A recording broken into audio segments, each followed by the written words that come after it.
of you know that it is thanks to the love and support of this community that we were able to build a village for special needs children out in Tanzania.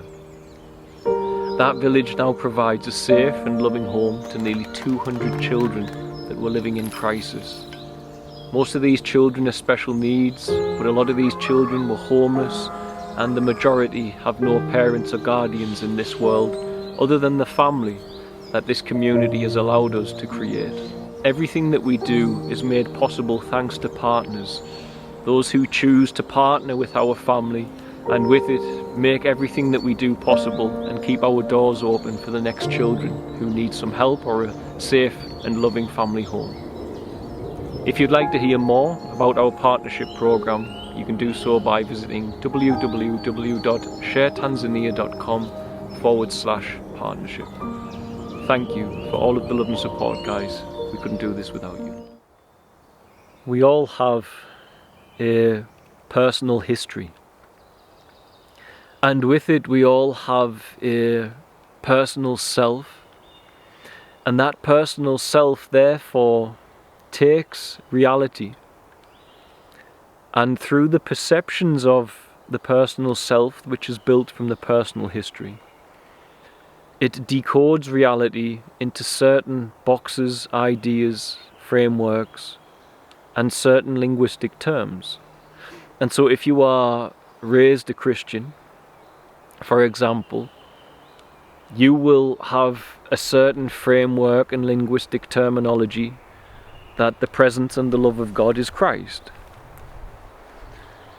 But it's foolishness to imagine that a child who's born in a Hindu family, who knows the presence and the love of God, and says that that's Krishna, is not connecting to the same presence and love as God, but is through the personal self and the personal history, defining it using a different term, a different framework.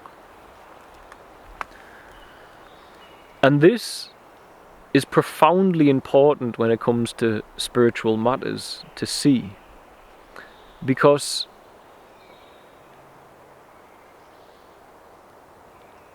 Krishnamurti said truth is a pathless land. And the thing is that the reality of God, the presence of God, when you actually attain the presence of God as a moment that you are in, when you actually fall into that which Yeshua pointed at with spiritual rebirth, there are no words that can define that. And that's why truth is a pathless land. There are no words that can contain it, because it's not words, it's not a linear system of communication, which is words. Words are trying to point at a completely timeless, non-linear manifestation of the eternal allness of Creator in the cells and consciousness and awareness of a human.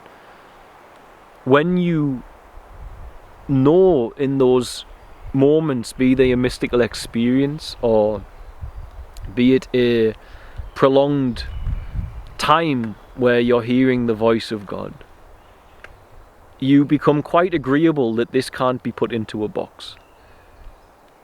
And so we have to escape the personal history trap. And we have to come to the presence of God. For the presence is the end of the need to know and to search. And there the will of God is known through your body and your intelligence and your actions. And there alone. And when you arrive there, if you are led there by Yeshua himself, and he leads you consciously to the presence of God, then Yeshua himself would tell you, you will understand now that this is undefinable. You cannot box this into words. But we run around in a religious and a spiritual merry-go-round with all these terms, but it's the personal history and the personal self wants to be involved in that. It wants to be involved in the presence of God because it wants to exist. But when the presence of God is, the personal self and the personal history is gone, completely gone.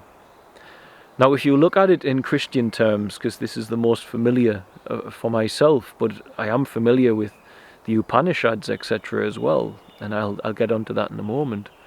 But if you look at it in the terms of Christianity, you must die and Christ be born. Just slow down and look at that. If you die and Christ is born, that means that everything that you have learned and tried to use, to define, that means your personal history, your personal self. That means even if it's religious, that in the moment where Christ is born, it doesn't exist.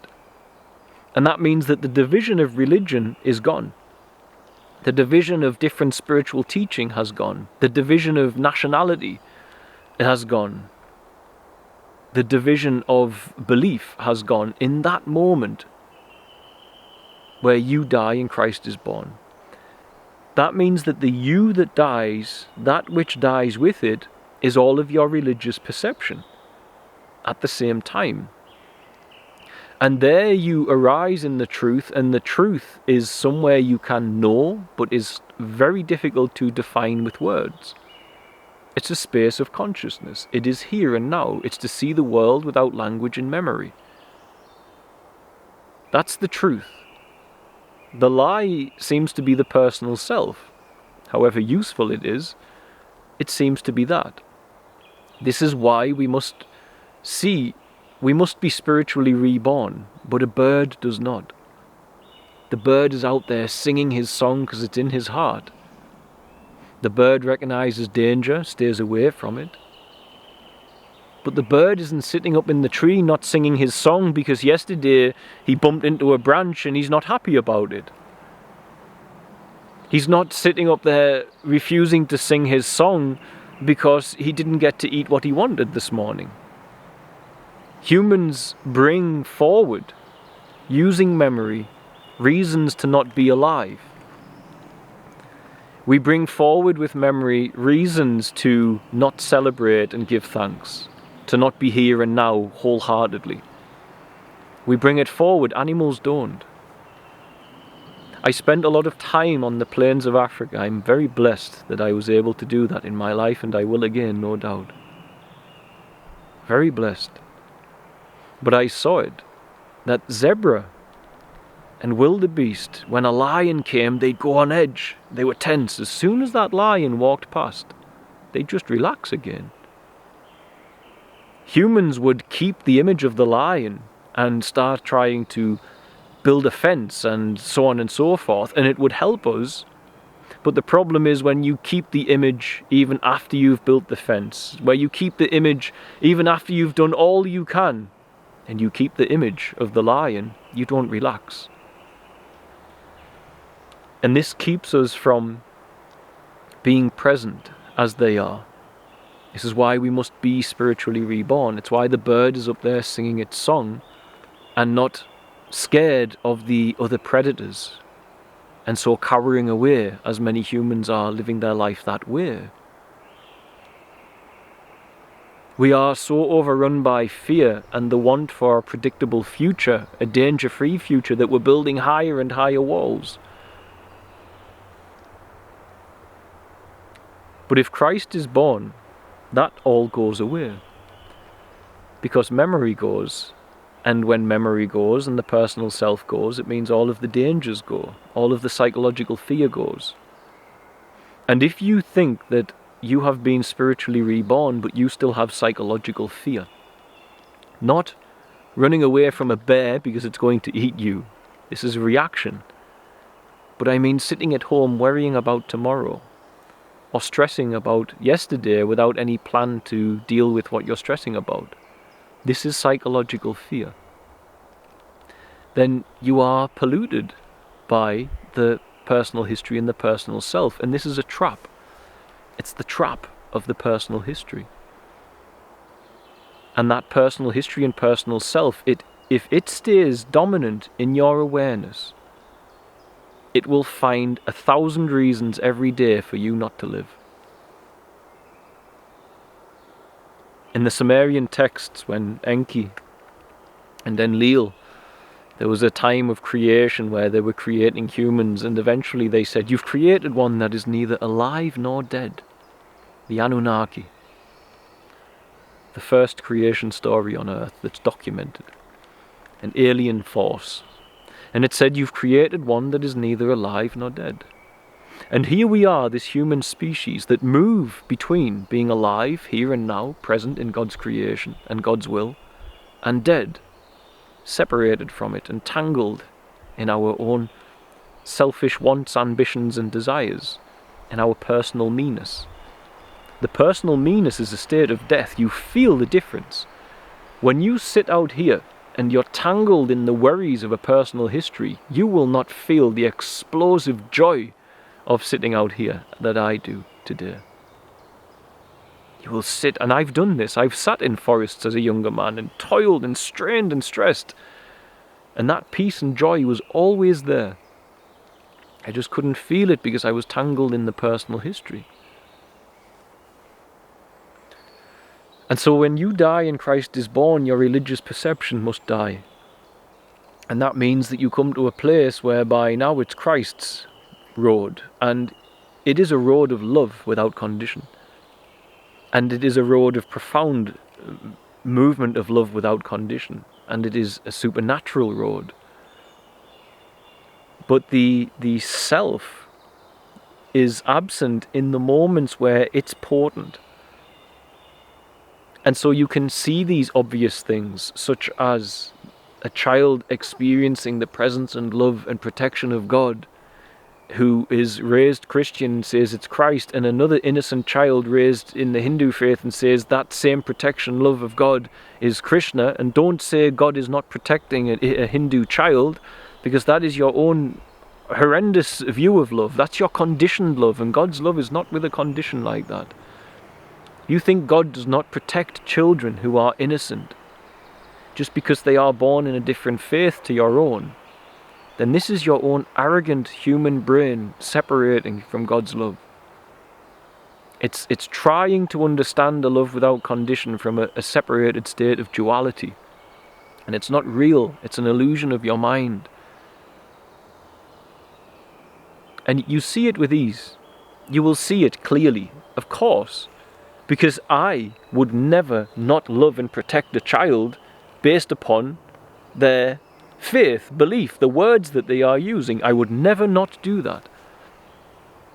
And I am not more loving than God, for the love with which I love is the love of God coming through me. I have the capacity as a man to love without any personal identity present, which is real love. I love you and I need nothing from you. I love you and I want nothing from you. I love you and I expect nothing from you. I have seen that love move in the life of this human sitting here talking. I've seen it, and it's spectacular, and it is not my love. All my life I thought this character John, an Englishman, was loving people. The love was always there, pouring, and the mind was grabbing it and making an identity and then deciding where to put it. Take away that mind, and that love continues to sprout forward. But it just loves all that you meet. And it loves without condition.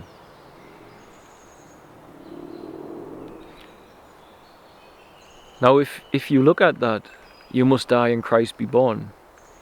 The true you, therefore, is Christ. That is the true you. Not the personal identity, not the religious self, not the nationality, not the personal history and the personal self. The true you is the power of Creator, Christ, moving in you here and now. And it and its will does not need your personal history to tell it what to do. This is the true you. It's Christ. Christ born through you. In the Upanishads, they say that there is a true self. And the true self is one that is free of self-will. And that's exactly the same thing that is said biblically. It's saying exactly the same thing. Yeshua taught that And I believe, if you look historically, that there is a chance that Yeshua went to Alexandria and heard all about the Upanishads, etc. But to try and communicate the presence of his Father in the part of the world he was in, he had to use the religious structure and language of Judaism. But it is said in the Bible, unless you forget even your own life, that's self-will. Your own life is self-will. Forget your mother, your father, your brother, your sister, and even yourself, self-will. Then you cannot be my follower. The Upanishads is saying your true self is free of self-will and personal identity, ultimately. The Christ. Perhaps the Upanishads were speaking of the Christ in a time before its evolution from the presence of Yeshua. I don't know. But what I do know is this. That when the love of God comes,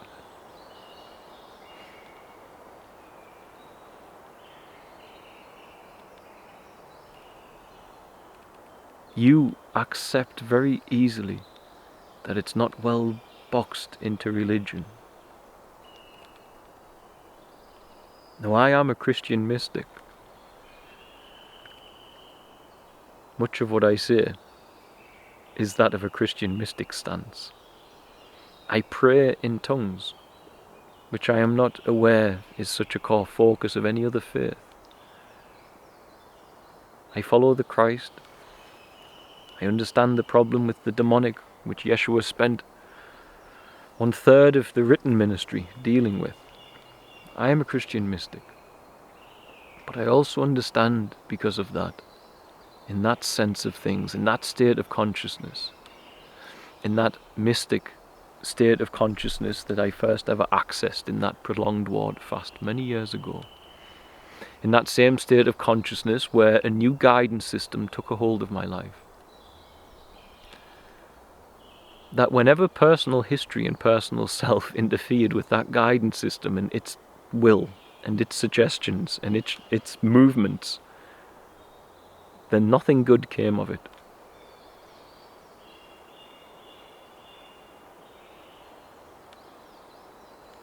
You must be able to allow the love of God to pour from you into every stranger that you meet. And no matter what they look like or how they behave, you must always be able to do that. Now, the mind might come in to try and protect you. Perhaps you're coming towards a raging lunatic with a knife. Of course, the mind is going to say, there's a danger here, we should not go any closer. But you can still love the raging lunatic. And you should.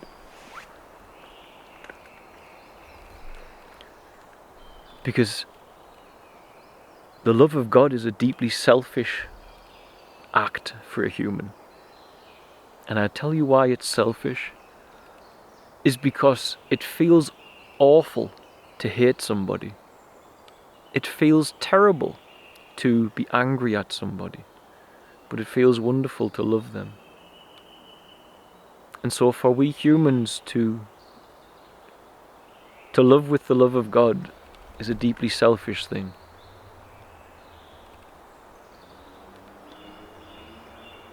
Because it feels good. It feels the best. And you can't love with the love of God when the personal history and the personal self is still filtering your perceptions. And if you have attained the presence of God, you will understand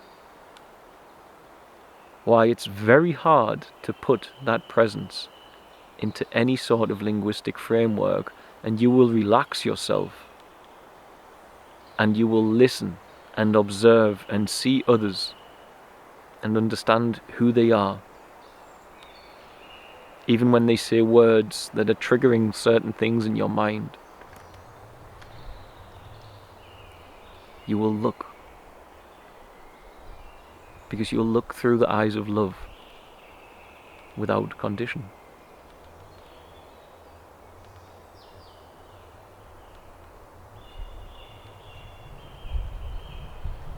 The presence of God is truth, and truth is a pathless land.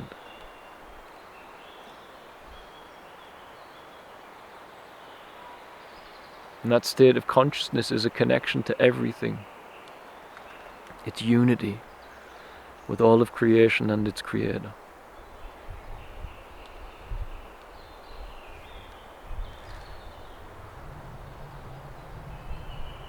And if you can't see this moment, here and now, the only reality you have,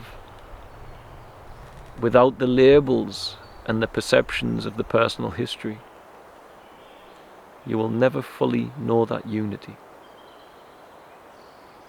You'll never fully know Christ because of it. Even if those perceptions and labels are filled with religious and spiritual paraphernalia, you will never know Christ's piercing love if they remain.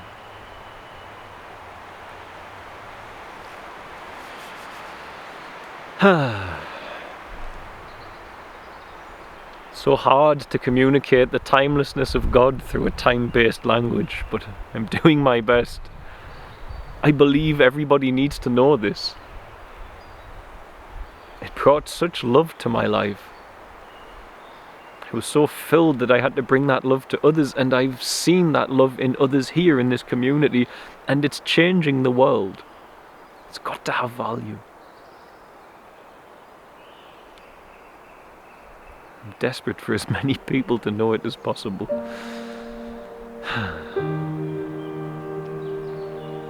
Guess that was all. God bless, guys.